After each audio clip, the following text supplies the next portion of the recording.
Hey, what's up, everybody? You are watching On the Town with Tanya, and I'm your host. Thank you so much for coming back again this week. We appreciate you.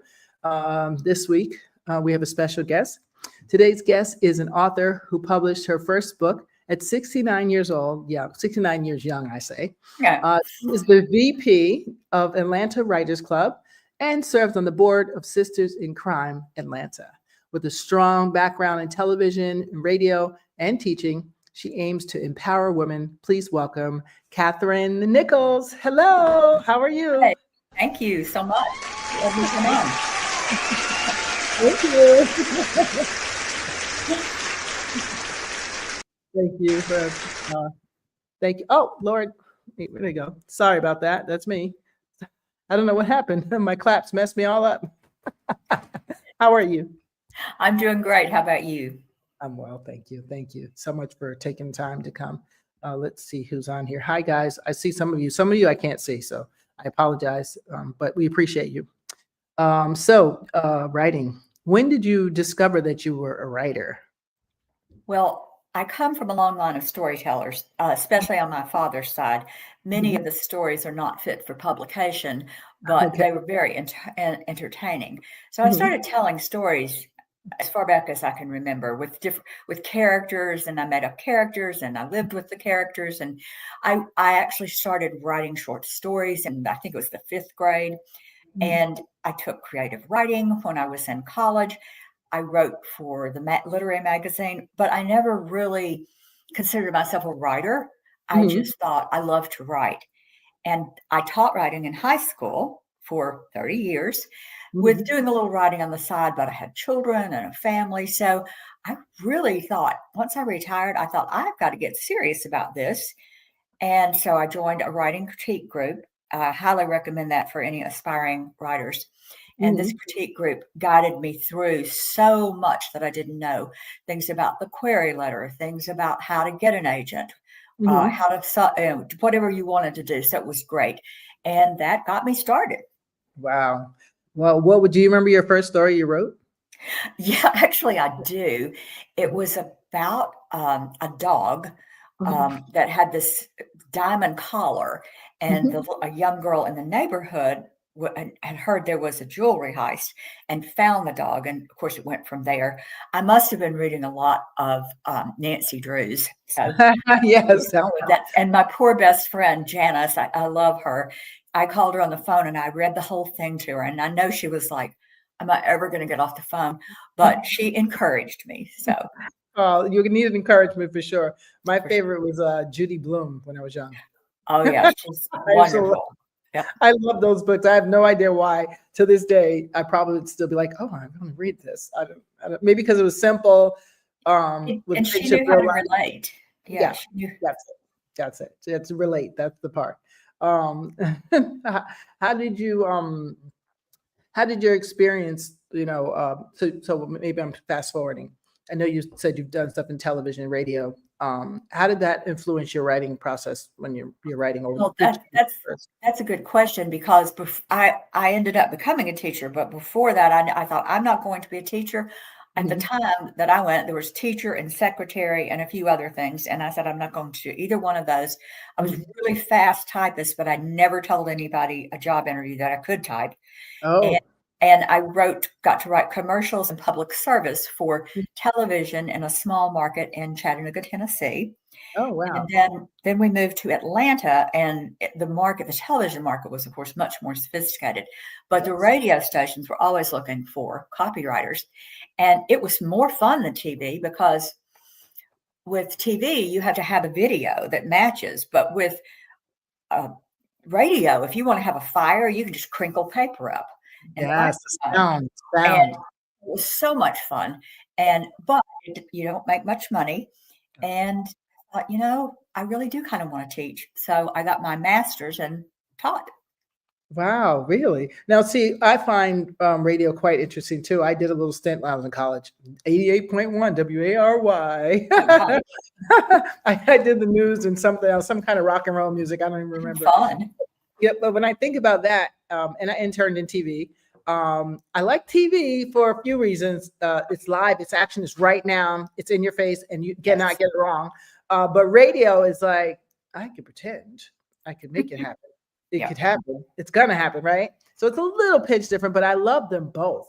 And radio, I'm thinking in my head that because of all the technology going on, we're going back to a period where we actually, like, as a family, sit around the radio and listen to shows.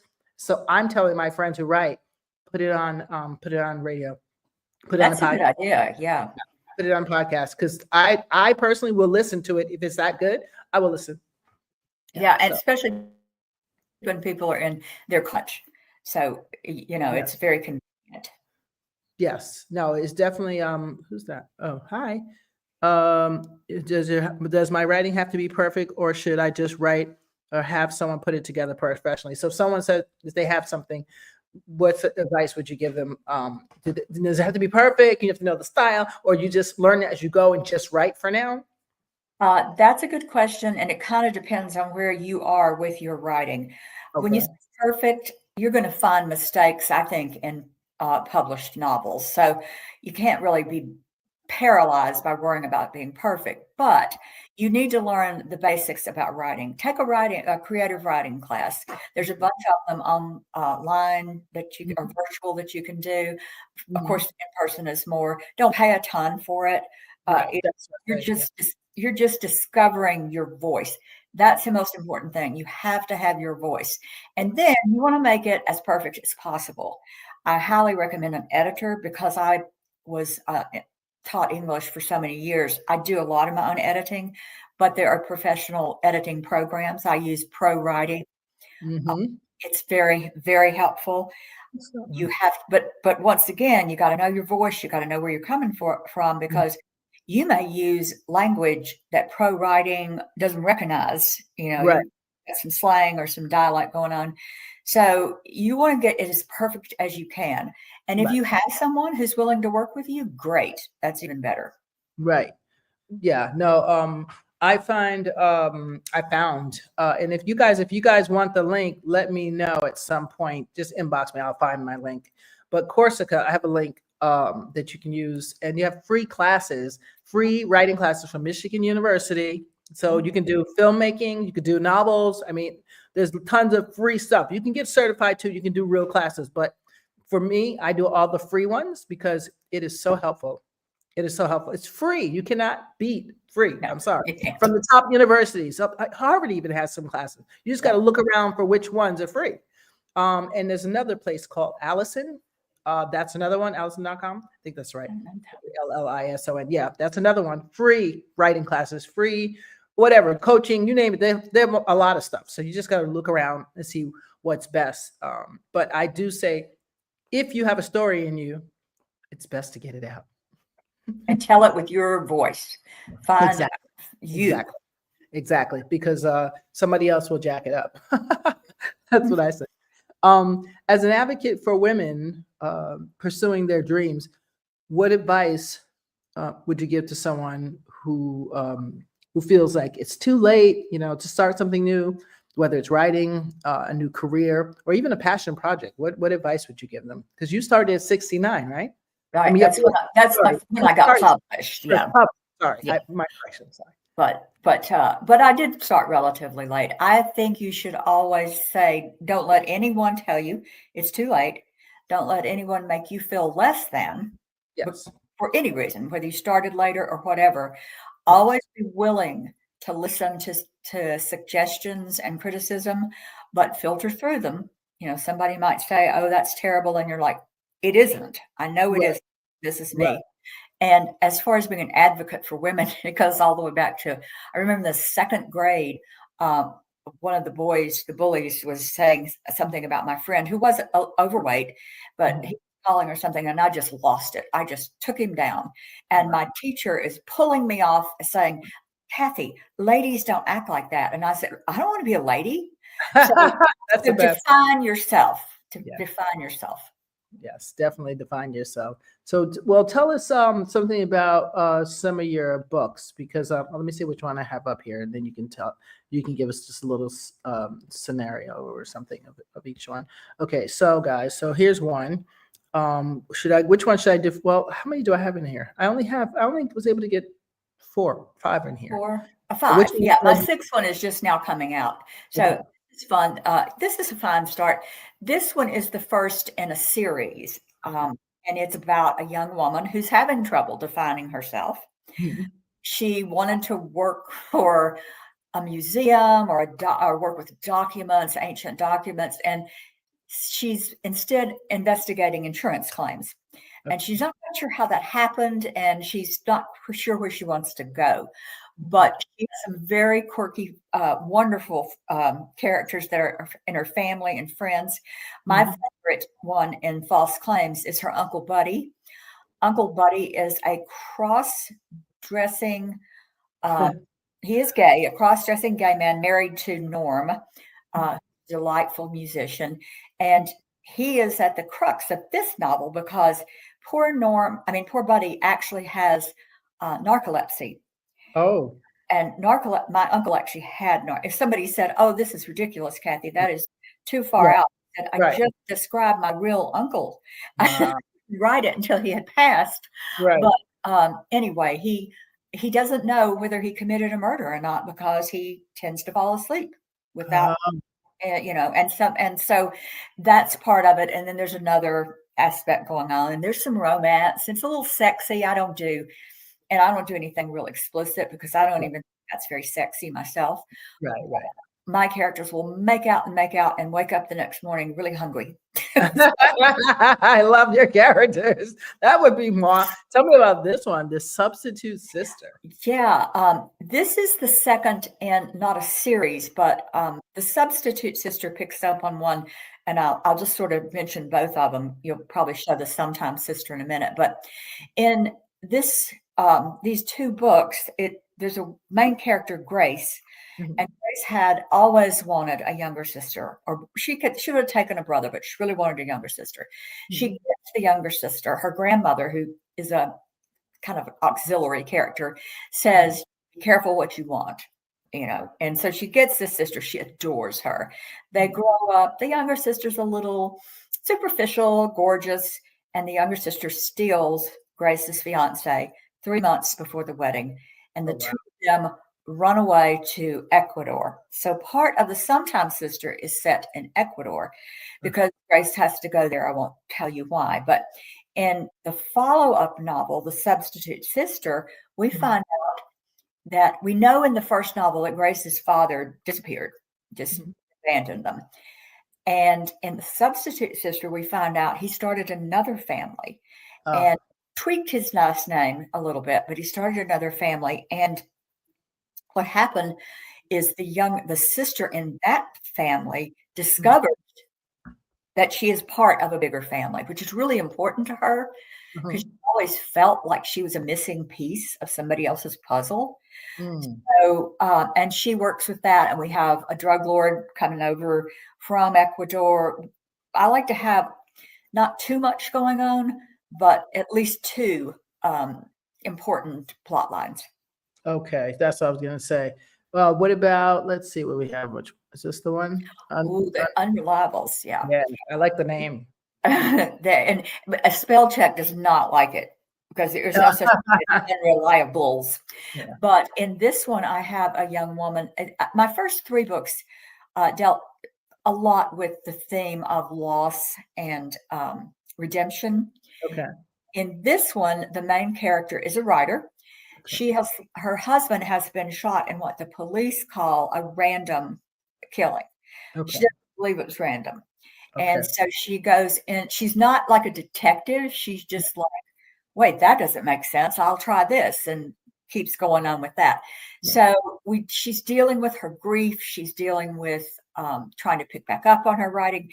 And what she writes, she's a very conservative sort of person, but her character that she writes about is named Garnet Rivers. And Garnet Rivers is hot stuff. She's a techno prisoners gal. So in the book, Garnet kind of starts to offer some insights to the main character, her creator. So you have this thing about a little bit of bending of reality. But when I tell people about it, I said, well, her main character starts to talk to her. And non-writers say, well, was she crazy? I said, well, I hope not, because my main characters talk to me all the time. So it does have some insider writer Right. going on. Okay. Wow. So yeah, these are some good books here. What's the other one? We got that one. Yeah, that's the first one. This one? Oh, that's my latest one. It's coming out, released November 27th. It's the second in the Lucy Howard mysteries. The pink one with the flamingos was the first one. Yes. And in this one, Lucy has sort of pretty much embraced the fact that she's not going to be a museum type. That's just not what she wants. She's having pretty much a great time. And in this one, there's I taught high school, and there were always rumors of things going on between teachers and students. Right. Most of the time, it was like coaches and students. Right. Most of the time, it's rumors. But in this one, I kind of flip it, and the main one of the characters who is suspected is a female teacher. But we learn a lot of stuff going on with that, and there's a murder, of course, and there are characters that reappear from the first book. Now, how do you? I'm fascinated. I have a friend, Giovanna, who's fascinated by her writings. I'm like, where did you come up with these characters, girl, out of your head? But it's so good that you just like, can you hurry up and finish this book, please? I'm in the middle of like trying to finish this. You know, I get mad at her because she hasn't finished the book, and I'm like, dude, this book needs to be finished because I'm still wondering what's happening to Lucas and why so and so. But how do you come up with all these? Like, your imagination must really be amazing to go to all these characters, these places, these events, and then bring them together. That's the part. And the bringing them together can be difficult because you want it to be unexpected, right? But after it happens, oh yeah, that could make sense. It can't be so far out that people are going, that doesn't make any sense. Right. Wow. Yeah. So you really want to make sure that you're not going too far down a road that you can't come back from. You can always come back. It's just hard. You can always delete and start over, but nobody wants to do that. So the characters from the Sometimes Sister, which kind of got me started, I had a cousin who some similar things happened in her family. I changed so much, I don't believe anybody would have a clue unless they're listening. And so that kind of got me started down that road. As far as the others, I guess we put a piece of ourselves into our characters, and we kind of think, well, what if I had a different life? What if I woke up and I were this? And I don't consciously think that, but when you're asking me the question, I think, well, maybe that is a little bit of what I do. And I have to like my characters. I really kind of even have to sort of like my villains. Right. In the book, in the first book, I had a great villain, and he totally got what he was coming to him. And that was so much fun. It kind of scared my husband a little, but I can imagine. But it's fun. And I think what it is always have a pen, a little notebook and a pen with you. And if you think of, oh, I see that lady over there. Ooh, what if she? What if they? What if? Do the what ifs all the time. And then it'll come together. Okay. And what about if what about if you're writing let's say, well, it maybe not even a book, maybe like for what genre? For television, for a sitcom, dramedy, whatever they call it, sitcom, comedy, dramedy. I don't know what they call it. Do you suggest writers group or finding a writing partner? Because for me, it helped. That helped a lot. Absolutely. If I like a writing group, but I'll be honest, I was so lucky. The first writing group, well, the second one, the first one was okay, but it was too small, and the second one just gelled. I mean, it was great. That's how I learned about Atlanta Writers Club and got involved in all these other things. Very lucky. Yeah. And I've moved further away from those people, and I can't get to the group, and I'm still kind of looking for one because it's really hard. It is. People, virtual, if you're happy with virtual, because mine started out face to face, I don't get into virtual as much. Okay. The world is such now that you're probably going to need to do that And I got into one and I love it. I love it because it's people from all over the world. oh, that's cool. And they make room for everybody to do their story so that you get good feedback. You're allowed to do 10 pages. I love it. I'm like, That's I great. do not need to see you in person. Well, part of the problem too is writing is kind of a lonely endeavor. It's you and the page, and Yes. so anytime you can interact with people who understand that, who can contribute, and you can help them, Right. it's very important. Yeah, no, it absolutely is. I like I mean, yeah, the writing part is lonely, but the writers group for me was the big light on for me Oh, because it motivates me that I know whenever those classes meet that I have to have something done and I have to exactly. rewrite. So it inspires me and motivates me and keeps me because if you're not around it, it's very easy with life going on to say, yeah, I'll do it tomorrow. And Yeah, next thing you know, you'll be like my friend. It's been 10 years and the book still's not finished, right? So exactly. some people get it done, some people don't. And some people, I mean, someone asked me the other day, what I do about writer's block. I said, I don't really have writer's block. I have Right, a discipline right, problem. right, If I sit down, I'll write something. But exactly. it's like you just said, there's so many other things that are going on. It's Yes, very difficult to make sure you carve out that time. that's it. And you have to because someone said to me that's in the industry said to me something very prevalent. They said, doesn't matter because I have 14 things I'm working on and only 2 were finished. And so they said to me, doesn't matter Yeah, what you have, doesn't matter how great it is. If it ain't a done package, nobody cares. exactly. They Exactly. can't work with nothing that's not tangible. If Now, you had not wasn't even that great, if it's done, that's even better than nothing. yeah, that's when you go and you try, like you said, you try to get it as perfect as possible for whoever you're going to send it to.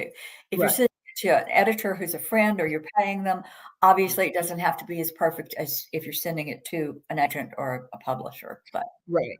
Right. And there's ways around that, guys. So even if you write, let's say if you want to write screenplays, but you don't know how to, and you're still working on it, but you don't know yet. So write out the whole thing as exactly, just look at the script and see how it goes, character, interior, exterior. Look at the little, try to get at least some of it right. And then you hire a screenwriter who that's all they do, and you pay them like $150 to actually write it in the format. So they use your story. You make sure you copyright first. Make sure you copyright because they yeah, especially self-publishing. yeah, yeah, and sometimes yeah, definitely that part. But have somebody pay somebody 150, whatever it costs. It might be 200 now. I don't know. And I'm sure you might be able to find a college student that's like, yeah, Well, I'm doing this. there are also programs. I don't have any off the Final top of draft, my head, final but draft, Celtics. yeah, that will Celtics is free. format for you. Yeah, yeah. Celtics is free, but it does it for you, but not technically for you. So like Right. you have to have an understanding of Exactly. interior, exterior, INTEXT. Yeah. Like, you know what I'm saying? Like the guy walks in, if I got to describe that character the first time, you know what I'm saying? Like little Yes. tweaks that you're like, but that's the least of your worries. I say, Yeah. get the story down, the characters down, the plots down, who, what, when, where, why, how, in the summary, the whole thing, get that down first. Because if you don't have that, you can't even work with anything. There's lots of And ghostwriters. there are also, I think, lots of little theater group type Yes. people, like who are just getting together and honing their skills. A lot of times they'll read your play out loud Yes. for you. That's what we do in our writers Write group. one. Yeah. Yeah, we do it in person, but I'm not in person. So some of us are not, some of us are. It's a Harlem's Writers Group. I love them. I Yes. love them. I found them through a friend who works with SAG. She was, because I said, could you find Cool. something that's free? I can't afford to be paying nobody. So like, there's tons of free stuff. So I got into writing for screenplays, writing for sitcoms, and I forgot the other one Fun. for theater. I think other ones, yeah. So it's gonna take me a while, but I got to do it because I have tons of stories. I just got to figure out the proper way to tell them. Because if you don't submit it in the correct format, it won't even be read. That's the hard part. Right. Now, if you're talking about just writing your regular book about your story, your personal story, that's easy to do. There's templates. I wouldn't use AI. There's templates. There's even AI now. There's all kinds of crap that you can use. Excuse me, crap. There's all kinds of things you can use to get an actual book and then publish it for free on Amazon through KDP. Right. So that's very important for writers to know. It's a great way to practice your, let's see if I can let me write a book about, 10 things I'm great at or something that can help somebody with, I don't know, anything. That's a great way to get your feet wet. Yes. And then if you have a bestseller, then now you got to go to the big publishing houses. That's a different story. Right. Yeah. Yeah, it's interesting because the Atlanta Writers Club also has, we have 2 conferences and kind of 3 every. Okay. The one that we have in March is for people who want to learn about self-publishing. Oh, okay. I don't think they do anything virtual with that, but I could be wrong. Well, that would be live, something like that. Some things you just got to do live.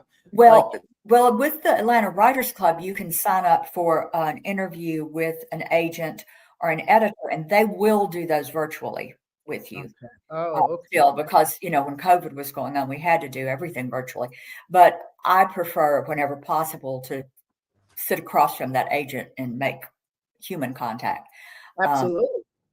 But yeah, and if you live near the Atlanta area, or you want to take a trip to Atlanta, or if you want to explore the virtual aspect of it, it's just the Atlanta Writers Club, and there's different conferences. Yes, and we can always reach out and I can give you the information as well. What about your book? Is there another book, Black Rose? Black Rose Writing is my publisher. The publisher. Yeah, my publisher. Okay, that's what I was like. I think I got that wrong. That's okay. So how'd you find them? Well, it was interesting because I didn't know anything about query letters. I knew what query meant. But after you have your manuscript as perfect as you can get it, you start querying editors and agents. I went with agents. And I sent out, I don't even know how many, it was a sometime sister. And I actually got 2 offers. The first one I accepted immediately, which I shouldn't have done. But I didn't think I was going to get any because I had a spreadsheet of rejections. So Right. I said, yes, I'll do it. I don't know who you are. And she was, I worked with her for about a year and a half, and she couldn't sell my book. She had worked with Harlequin. She was I think she had more contacts in pure romance, which I could write, because people, if they like your romance, they will read all of your books. But I always have romance in my books, but they're not romance novels. So I had that agent, and we broke up pretty amicably. And so I started the process of querying agents again, and not thrilled about it, but it's what you do. Right. And I saw in Writer's Digest, which is a pretty good, I guess, industry journal, you'd call it. Trade journal, yeah. Yes, that's it. And they listed 5 of the best small presses in the U.S. Black Rose was one of them. And actually, Black Rose was the only one who published what I wrote. One was for children and one different things. So I submitted. They have online submissions. I submitted. You have to have a synopsis, a query, a synopsis, usually 1-page or 2-page synopsis. They'll tell you what they want. And they'll ask for the first 20 pages, and then they may ask for all of it. So Black Rose asked for all of it, and they said it's probably going to take maybe 3 months. Well, 2 weeks later, they called me, and we got a publishing deal, and I published all 6 of mine with them. Oh, and I wow. Another deal with them for another book that's coming out not this February, but next February. So I was very lucky. They don't take. And I was nervous because I thought, well, shoot, that went so fast. Right. I looked at what's published, good stuff, good to work with, great covers, which are very important. Yes. And judging a book by its cover, you Yeah. got to have the cover. So I was very happy with that. I have 2 friends who also got contracts with them. And one of the friends, she liked it, but she had a book, she wanted it to come out sooner. So she and her husband set up a small LLC as a publishing company themselves. So it doesn't look like she's self-published. And put 2 out through that. And and was very happy because she could control everything. She Yes. hired a cover design person who I believe was in Croatia or someplace like that. Beautiful covers, Wow. really cool. And so Yeah. she has a series with Black Rose, and then she has one that she's self-publishing, and she wrote a kind of a self-help memoir.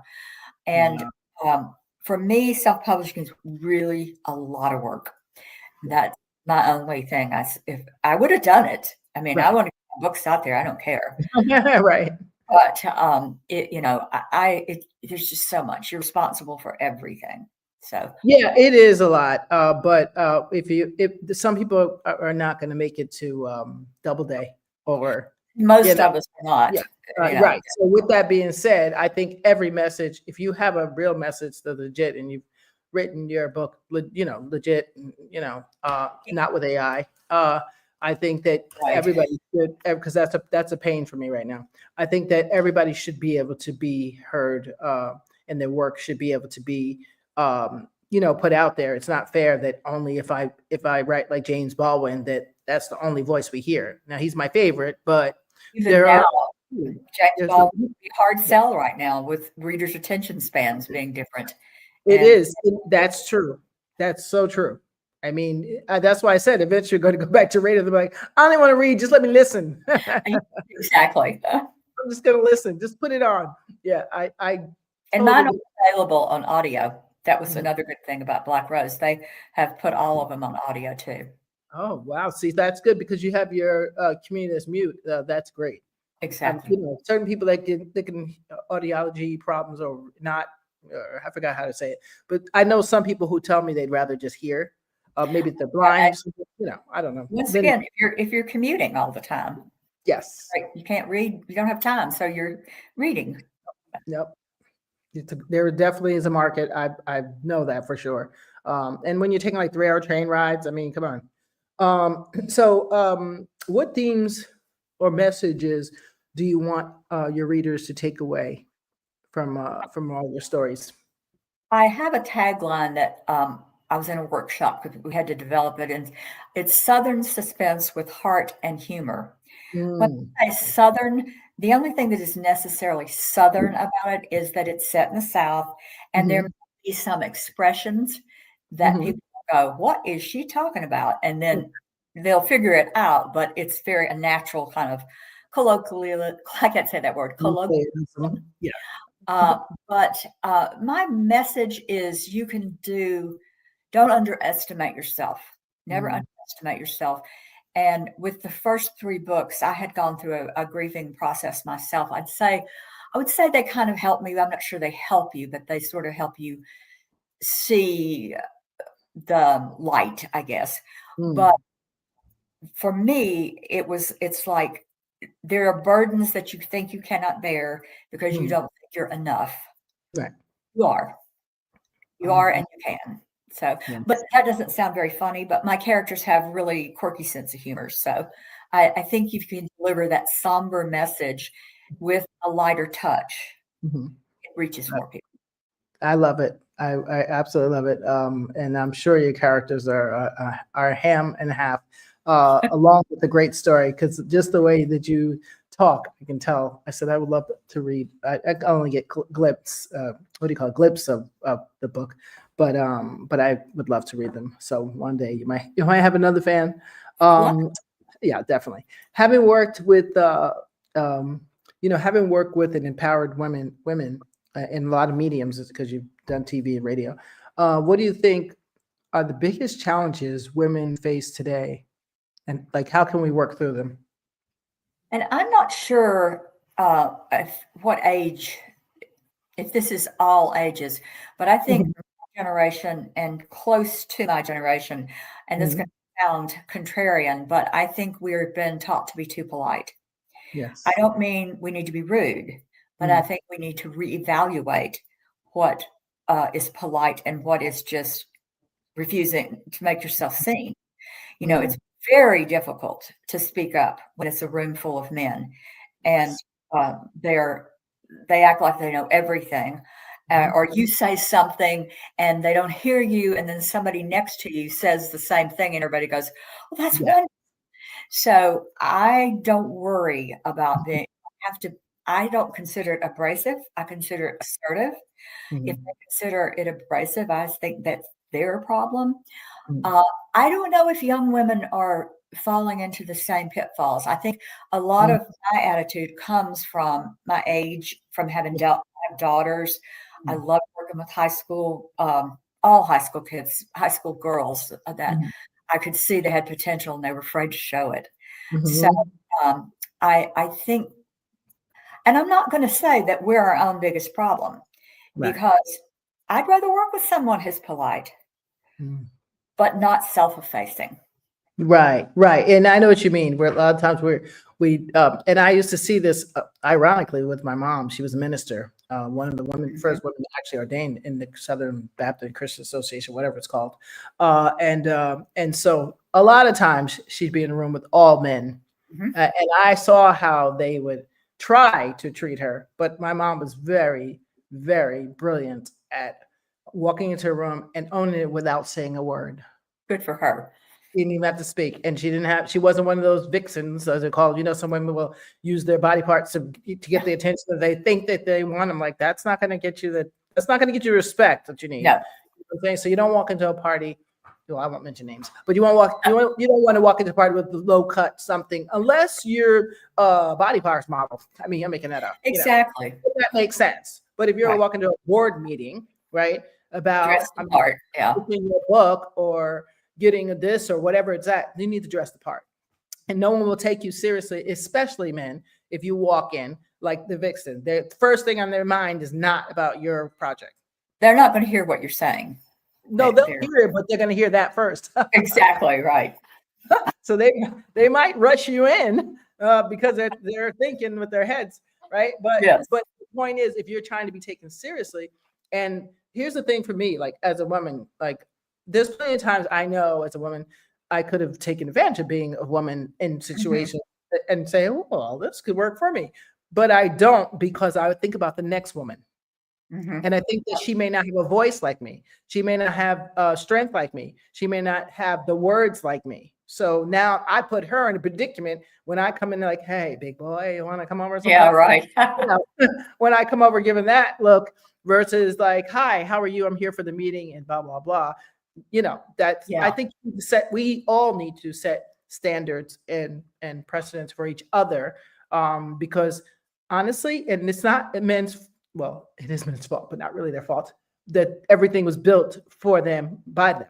Right. So, and now our new men, that's not your fault. I'm not saying that, but it by the forefathers' original meaning of everything being great in our country anyway. No, in the world, everything was made around the man, right? And that's Yes. okay. That's okay. But we need to understand as women that no, you have a right and you should speak up and you have the right to speak up. And if you don't, you'll get crushed like a fly. Exactly. Exactly.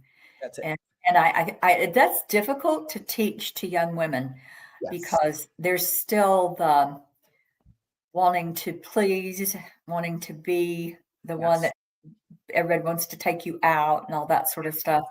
And Yes. it's a hard thing to teach. I have 3 granddaughters that are in that general range, and Mm. all I can to tell them, "You're so smart. You're so this. You're so that." Right. And sure, you look beautiful in that dress, Right. because that's it's a big the whole picture. Right. But it's tough because I know I can still remember how awkward that was. Right. But it can be done. Oh yeah, I say to myself, like, oh my God, if you saw how I looked when my forever mom first got me, hello, no confidence, no nothing. And she silently instilled it in me. To this day, I could exactly. walk into a boardroom with anyone, any color, any race, any size. I don't care who you are. There is no way you're going to ever intimidate me under no circumstance.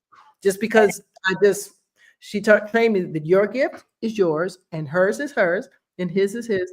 That's it. You can't Yep. mix orange, apples, and bananas unless you want a fruit salad. I mean, That's right, just only on special occasions. exactly, exactly. So I don't ever. I can't explain to you. There's always hope because I think I consider myself the ultimate. If I can do it, Anybody can, because I had no confidence when she first got me. I was like a little mouse. Like I know for my friends out there laughing at me saying, "When was she ever quiet?" Watch it, Well, I was you. shy. I There was was a shy. time before 7 years old that I was quiet and shy. But then I got, Marie Dorsey, and that was it. It was over. She trained me well. So I thank God every time. Because even on job interviews, anything, there's really, it would be, I could be, oh, the president of the company's coming. Oh, act like you're doing work. No, I'm going to act like I've been doing what I was doing, which was the work. Exactly. I'm not going to change just because the CEO's coming. I don't care. Like, I'm no. doing what I should be doing. Exactly. So women and young people, and just in general, you have to assert yourself at sometimes. Sometimes you can't just be like, I just won't say anything.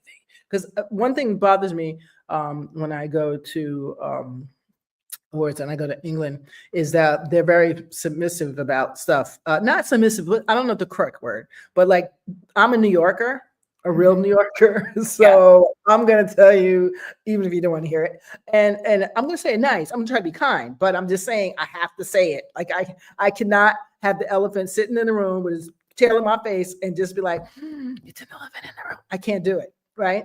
But most people are not trained that way. And here they're trained opposite. Like, have your manners, be proud, be proper, be correct. They will not say nothing. Even if you like, you could have a big old thing on your face and they'll be like, you're lovely, just lovely. Like, no, So that's what some of us are raised with. We're raised to just, don't say nothing. Don't say nothing. And I'm telling you, and maybe it's because of my age, I'll just say 58 plus. I was just gonna say that. I won't say how old I am, but I'll say over that. The good thing about that age is you do get this boost of confidence that you just, as long as it's your truth, that's all you care about. And both of my daughters are like, something will happen and I'll say something and they're like, well, tell us how you really feel. And I'm like, I didn't realize I was being as adamant, but I don't care. People need to know how I really feel. And if they don't like it, they don't have to like it, but I'm not hiding it anymore. No, I'm not. If I ever did. Yeah. If you're a writer, an artist, and you have, you've always wanted to, but you just don't want to go into that place, and you're afraid to talk to this part, maybe get your artwork into the local gallery because you're scared to talk to them. You have to learn how to stand up for yourself, because art is dying, unfortunately, with these AI tools. So writing is dying. All those things are, well, they're not ever going to die, because people like me, I'm going to write in the dark. I can write in the dark. I can literally write in the dark. You can't stop. Right. Yeah, I won't stop. So people won't stop, but we're not trying to become a black market and reading books and writing books. No, we're not doing that. And music, no. So use your gifts and talents, but remember, you have to advocate for them.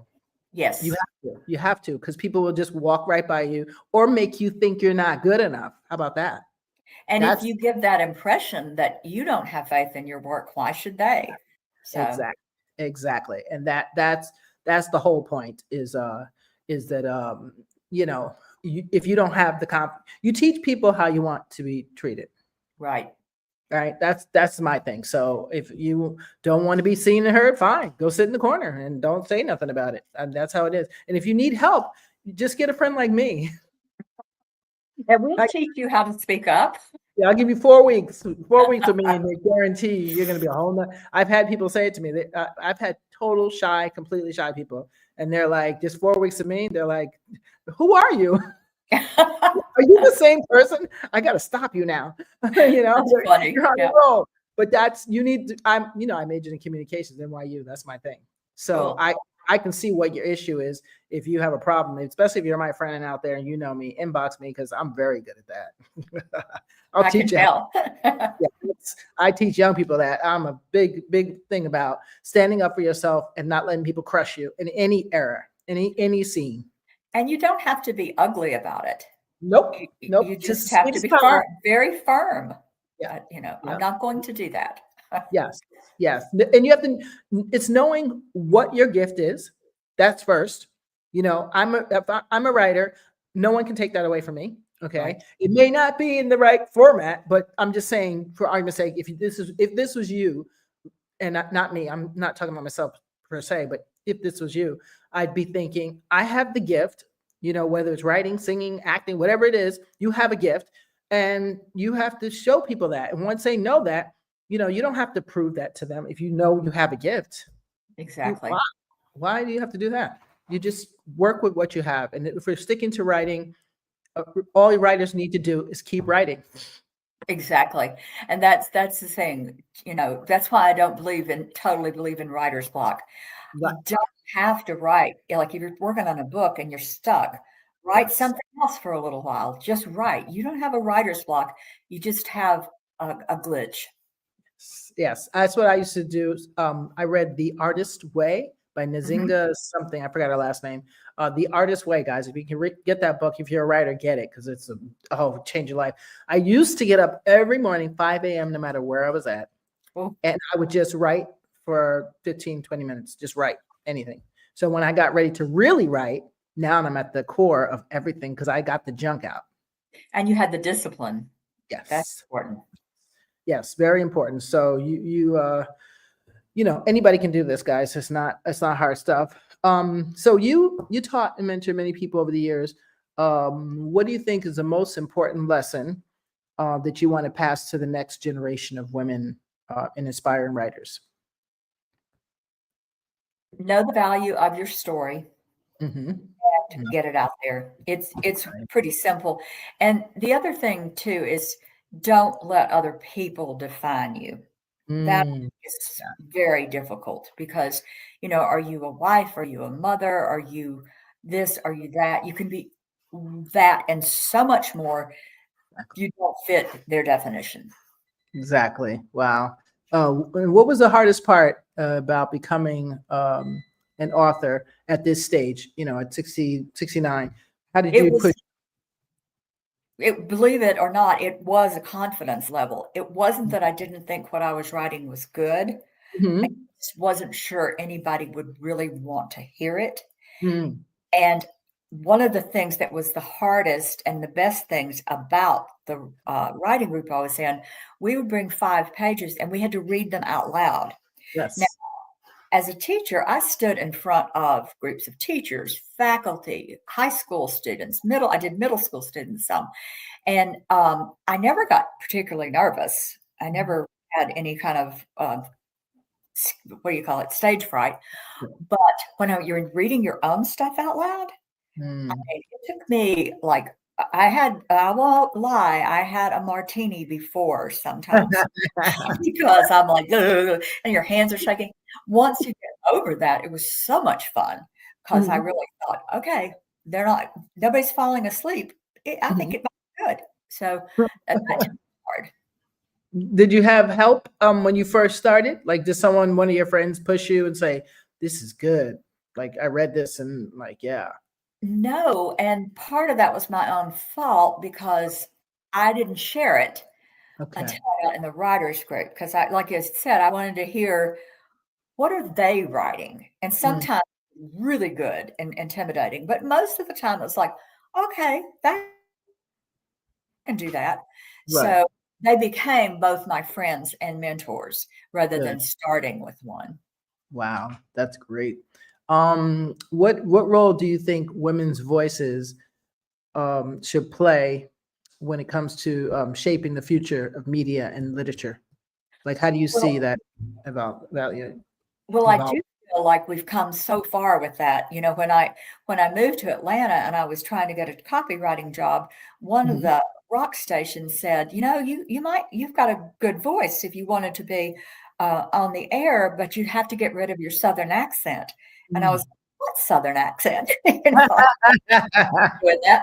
And the cool thing about that is now you can have whatever accent you want. You hear people on most of them are kind of that middle English sort of thing where you don't have a lot of regionalism, but it's okay to be more regional if you are. Yeah. And I think that is a breakthrough. I know I worked at one radio station. Well, it was funny. It was a combo. It was a country and then disco. So I felt like I had a split personality because I was stand by your man, and then we're whirling under the disco ball. But that was challenging, but really fun. But I said, you guys need to put a woman on the air. And of course, country music, I don't know about now, but I still don't think they have a lot of women on the air. And they said, oh, well, nobody would listen. I said, they would listen. I said, especially if they're on the air everywhere. Exactly. You're I mean, going to look listen. yeah, there's people now that's killing the charts with country Yeah, music. why would you not listen because someone's a woman? Yeah. And obviously, I was right and they were wrong, but it took a long time for that being right to come to fruition. So I guess don't give up, Mhm. and make yourself as good as you can possibly be, because you Right. Study only your get craft. one chance to show it. So, Mhm. we do have responsibility to be really good if we Yeah. go forward. Yeah, well, that's why you take the little classes here, and there's tons Right. of free. Matter of fact, guys, if you're a writer or movie producer or filmmaker, director, any of that stuff, join Stage 32. It's free. Okay, Cool. they have classes there, but you don't have to take the classes. You can join for free. I network with so many people who actually have projects that are really out there. But also remember Corsica and Allison.com, free classes, free film, writing for screenplays, writing for novels, whatever. They got everything out there. You can inbox me for that. That's easy. And publishing, as far as publishing, what was the major thing we said? The query. What else? Synopsis, query, synopsis, and then a very clean manuscript, as clean as you can get it. Yes. Okay. So yeah. So there's always a way. If you really want it done, it can get done. So with 6 books, wow, now published. How has your writing evolved over time? That's kind of interesting because one of the things that worried me was I didn't want to be telling the same story. I Right. Right. thought that was going to be really hard, and um, I didn't want to have the same exact tone for each Hmm. one. Like the Hmm. sometime sister and the substitute sister, the tone was somber but with lots of light. The Unreliables was more somber. It was definitely helping people through grief, but also some lightheartedness in that. So after I kind of got that under control, feeling like I could do that, I started to Hmm. play around a little. And we didn't show. I have one called Trust Issues, and Hmm. Trust Issues I wrote, and it has a grandmother, a Hmm. mother, a daughter, that intergenerational thing going on. And then Hmm. there's a young woman who comes into the scene who's her teenager. So that Hmm. was so much fun to play with those different generations. And that Right. helped it stay fresh because in my others, I had not a multi-generational approach. And then with Hmm. my false claims, the Lucy Howard grouping, it was Hmm. a totally different kind of character. She was younger. She was less confident in herself. She in the Hmm. first one, she's just been dumped by this lawyer she thought was the love of her life. Actually, she dumped him after she caught him doing something. But it was like I made my characters different enough that when Hmm. they spoke, it wasn't going to sound like the others. So Uh, that I think that's the trick, I think, mhm. to not repeating the same kind of character. That's hard. You fall in love with them. It is. It is. So you'd be like, I got book 6 coming out. I mean, I'm sure J.K. Rowling's was like when she started with that was like, well, let's see. Now they got another. I mean, Well, I can go. hers was easier though, in that it was the same characters. I don't mean Okay. easier, you know what I mean? Because Yeah. that magical aspect is not easy to me. But No. the idea that she could actually let the same characters evolve, that's cool. That would be kind Yeah. of fun. Yeah. No, it's amazing. I think writing is so amazing because I've seen so many things done that broke rules and then they switched them around and they made it happen. So anything's possible. There is no such thing as do it. It has to be this way. It's how you do it. And if you can't do it that way, you need to be clever enough to come up with a way that everyone says, wait a minute. Oh, there's a new way. You can That's get it. it out there. Yep. Yeah. Like looking ahead, what are some of the dreams? Like, do you have any projects or anything that you still hope to pursue? Well, As an author. I'll share this with your audience too. I think I'm getting it right. There is Mhm. a website called The Blacklist. Oh, And the Black. I heard of that. Why? yeah, The Blacklist started out, I believe it started out with music. No, Okay. it started out with straight film. And Okay. a lot of movies that did really well in like award categories, and I can't remember anything about it right now, but you submit your manuscript or you submit whatever, just go blacklist, Mm-hmm. writing. I would have to Google it, but you can, Yeah. it's not going to be that hard to find. And now they're taking novels. So with the concept of possibly turning them into movies. Mm-hmm. So I'm going to submit the Sometime Sister for sure. I just need to, Okay. I'm glad you're asking me, because now that I've said it out loud, I have to do it. But it's, Looking at it now. Here it is. you Wait, is found it? this the screenwriters blacklist strategy? The blacklist. That's Yeah, probably where it. filmmakers and writers meet. Yeah, that's it. Okay, And so that's it. Yeah. I haven't looked into it. There was a great article in our newspaper, the Atlanta Journal was, so I felt like it was very uh, reliable. And Mhm. they've just started, I believe, taking the books and trying to make them into a movie, but they do scripts, I Okay. think, for sure. Well, And yes. and if, yeah, so check it out. And that's my goal, to check that out. Yeah, the blacklist. I think it's. I'm trying to see if the website says blcklst.com.